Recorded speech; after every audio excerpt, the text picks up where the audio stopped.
Alhamdulillahi Rabbil Alameen wal aqibatu lil muttaqeen wassalatu wassalamu ala rasulihil anbiya'i wal mursaleen amma ba'd fa'a'udhu billahi minash shaitanir rajim bismillahir rahmanir rahim innal insana khuliqa halu'a idha massahu ash-sharru jazu'an wa idha massahu al-khairu manu'a illa al-musallin الذين هم على صلاتهم دائمون والذين في أموالهم حق معلوم للسائل والمحروم والذين يصدقون بيوم الدين والذين هم من عذاب ربهم مشفقون إن عذاب ربهم غير مأمون والذين هم لفروجهم حافظون إلا على أزواجهم أو ما ملكت أيمانهم فإنهم غير ملومين فمن ابتغى وراء ذلك فأولئك هم العادون والذين هم لأماناتهم وعهدهم راعون والذين هم بشهاداتهم قائمون والذين هم على صلاتهم يحافظون أولئك في جنات مكرمون.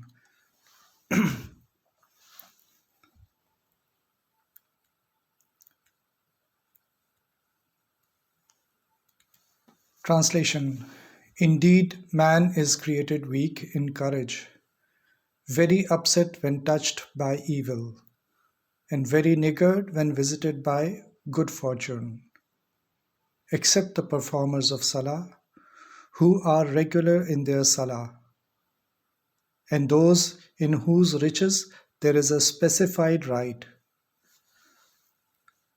for the one who asks and the one who is deprived, and those who believe in the day of judgment as true, and those who are fearful of the torment of their Lord. Indeed, the torment of their Lord is not something to be fearless from. And those who guard their private parts, except from their wives and those slave girls owned by their hands, because they are not to be blamed. But the one who seeks sexual gratification beyond that, then such people are the transgressors. And those who are careful about their trusts and covenants, and those who are upright in their testimonies, and those who take due care of their salah, those will be honored in gardens of Jannah. A few days ago, one of my former colleagues of my wife, she met an accident. It was a very serious accident, and in the beginning, her family members, they thought that probably she won't survive, or probably she has already passed away. It was a very difficult time for the family members, and this girl then was taken to hospital and CT scan was performed.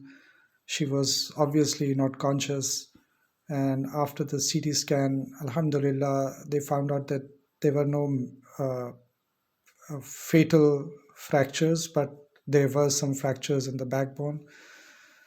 And after some time, she was taken back home. The family was very worried. Mother obviously was crying and was in pain because of her daughter. And then my wife received a message from her sister, and she was telling about how bad this accident was and how bad the condition of her sister is. And my wife tried to console her and prayed for her and for the family. And then a day later, she received a message from the girl who was suffering from the accident. Now, here's the main thing that I'm trying to convey. This girl, who was barely able to speak, was very weak. The question that she asked was that I am not able to move my body. I can only slightly move my hands, and there's a bit of movement that I can make in my head. Otherwise, I cannot move. So, uh, with this condition of mind, can I pray Salah? So this is the condition of a girl who's met an accident. She cannot move, and she's in pain, and she's probably not very conscious. Uh, and the thing that she's worried about is her salah. MashaAllah. May Allah reward her. May Allah give her health, because she'll be in her bed for the next few months. That's what the doctors have advised her. But this is the courage she has. This is the himmat she has. MashaAllah, how brave she is. And in these ayat that I have recited, Allah subhanahu wa ta'ala is informing us about our nature. When Allah subhanahu wa ta'ala says that innal insana khuliqa halu'a, indeed man is created weak in courage. So by nature we are created weak. We don't have courage. We are not courageous people. But then Allah subhanahu wa ta'ala has informed us about the things, about the attributes of people who are courageous. In that way, Allah subhanahu wa ta'ala is informing us that what we can do if we want to be courageous people, if we want to be strong Muslims, if we want to have quwwat, what are the things that courageous people do? So these are 8 attributes that Allah subhanahu wa ta'ala has mentioned over here. And first of them is that who are the performers of salah. So Allah Ta'ala makes an exception from weak people, and He says that illa al-musallin, except the performers of salah. These are not weak people. These are courageous people who are regular in their salah. Alladhina hum ala salatihim da'imun. Then as the next ayat comes, Allah subhanahu wa ta'ala is informing us about, or telling us about more attributes of such people. And those in whose riches there is a specified right, yani they are giving out charity to people, to those who are asking and those who are deprived, yani they are not asking but they are deserving people. Then وَالَّذِينَ يُصَدِّقُونَ بِيَوْمِ الدِّينِ, and those who believe in the day of judgment as true. So this belief is not just through tongue. This is in their hearts. They fear the day of judgment. And those who are fearful of the torment of their Lord, وَالَّذِينَ هُمْ مِنْ عَذَابِ رَبِّهِمْ مُشْفِقُونَ. Indeed, the torment of their Lord is not something to be fearless from.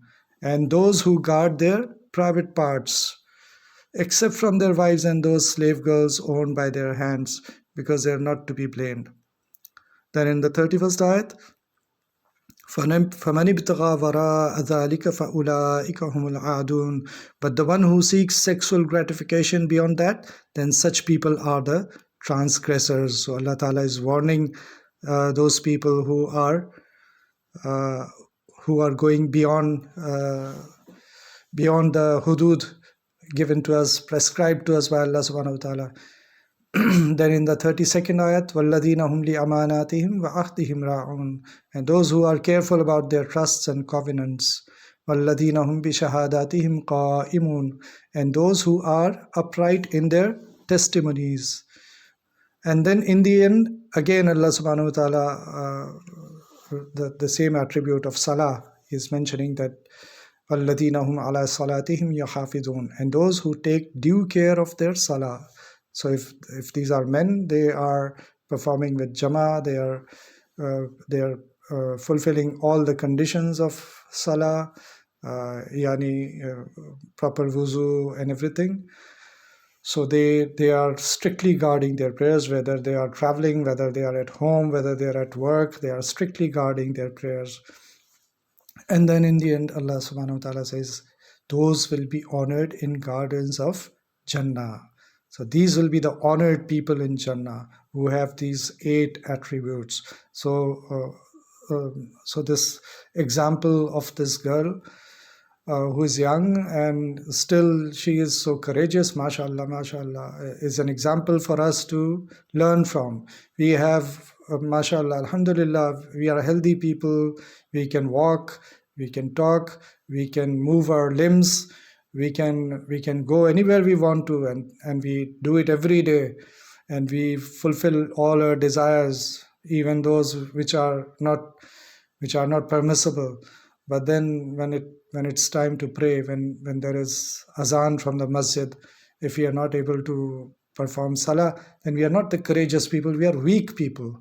This is one of the major signs of weak people who are not offering their prayers.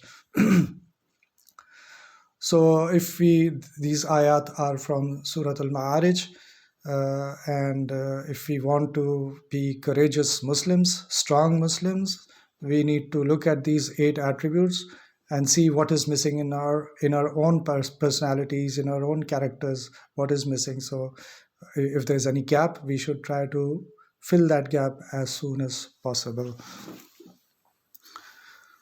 So how can we, from these ayat, what do we learn? We learn that Allah subhanahu wa ta'ala has given us so many ni'mateh, so many favors, and all we have to do is that we have to fulfill fulfill all our responsibilities that are associated with these ni'mateh. For example, if He has given us eyes, how do we use our eyes? Do we acquire the necessary knowledge through our eyes? Do we read the Quran?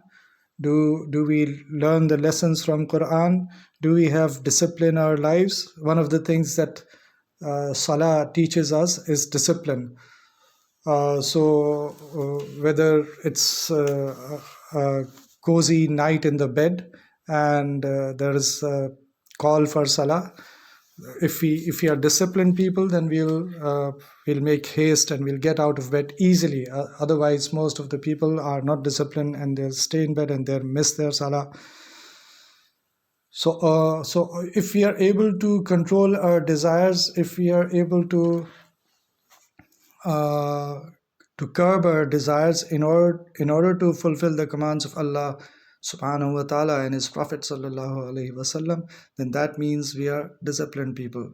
Whether we are at work, we are having a very important meeting with a client. If it's time for Salah, we should understand that what is more important.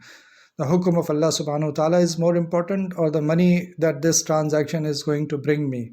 There's a hadith according to which barakah is placed in the wealth. This is the mafhum of the hadith, that barakah is placed in the wealth which is acquired after fulfilling necessary conditions.